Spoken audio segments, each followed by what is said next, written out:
పట్నం హోటళ్లలో మున్సిపాలిటీలు 5 రోజుల సంధి చెకింగ్ చేసిర్రు. అడ్డగోలు తిండి పెట్టి జనం ప్రాణాలు తీస్తురని మస్తు గరమైతురు. చచ్చిపోయిన మేక కోడి మాంసం పెట్టి జనాల నుంచి ఎంత పడితే అంత వసూలు చేస్తురని గోపడ్డరు. గట్ల చేసిన హోటళ్లు రెస్టారెంట్లకు దండిగేసిర్రు. 5 రోజులల్లా 6.5 లక్షల దాకా జరిమానా వేసిర్రు జీహెచ్ఎంసీ ఆఫీసర్లు.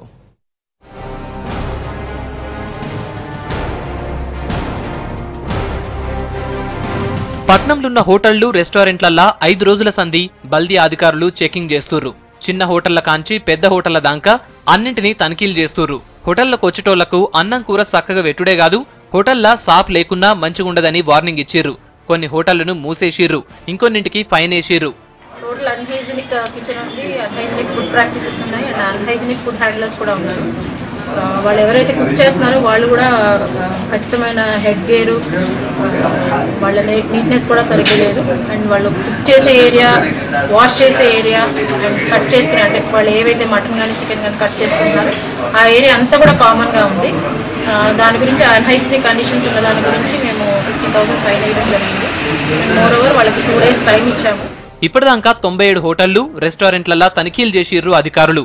బాగా లేని 76 హోటళ్లు రెస్టారెంట్లకు 6,26,000 జరిమానా వేసిర్రు. ఇవాళ ఒక్కరోజే 28 హోటళ్లను చెక్ చేసి 1,86,500 రూపాయలు ఫైన్ వేసిర్రు.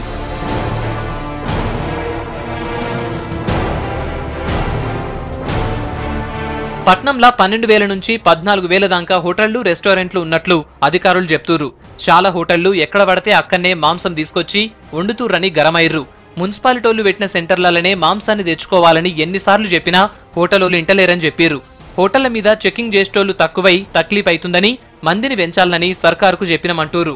ఈ యొక్క హోటల్స్ రెస్టారెంట్స్ లో వ్యర్థాలు డైరెక్ట్ గా అండర్ గ్రౌండ్ డ్రైనేజ్ లో రిలీజ్ అవుతూ దానిలో మ్యాన్ హోల్స్ లో కూడా చోకప్ అయిపోవడం అనేది వాటర్ సివరేజ్ బోర్డు వాళ్ళు అదొక మేజర్ పాయింట్ తీసుకుని రావడం జరిగింది. జంట నగరాల్లో ఇంత జనాభా, కోటి జనాభాలకి వాళ్ళందరి యొక్క హెల్త్ చూసుకోవాల్సిన బాధ్యత అందరిది ఉంది. ప్రజలదే కాదు, హోటల్ రెస్టారెంట్స్ యాజమాన్యానికి కూడా ఉన్నది. సో వాళ్ళు ఈ నీట్నెస్ మెయింటైన్ చేసుకుంటే ఆటోమేటిక్గా పబ్లిక్ కూడా ఎక్కువగా వాళ్ళ ముందుకు రావడం జరుగుతుంటుంది. అధికంగా ఇంకా ఎక్స్ట్రా సిబ్బంది కావాలని 26 ఫుడ్ ఇన్స్పెక్టర్స్ కావాలని చెప్పడం కూడా రిక్వెస్ట్ చేయడంతో గవర్నమెంట్ కూడా దానికి సానుకూలంగా స్పందించి ఒక జీవో కూడా ఇచ్చారు. అది త్వరలో కూడా అక్కడ మూవ్ అవుతున్నట్లు మాకు విశ్వసనీయంగా తెలిసింది. హోటళ్లు రెస్టారెంట్ల మీద ఇంకా దాడులు జరుగుతాయని ఓనర్లు అన్ని చక్కగా మెయింటైన్ చేయాలంటారు అధికారులు. ఇక హోటళ్లు రెస్టారెంట్ల తినేటోళ్లు కూడా జర సూష్ తినాలని చెప్తున్నారు.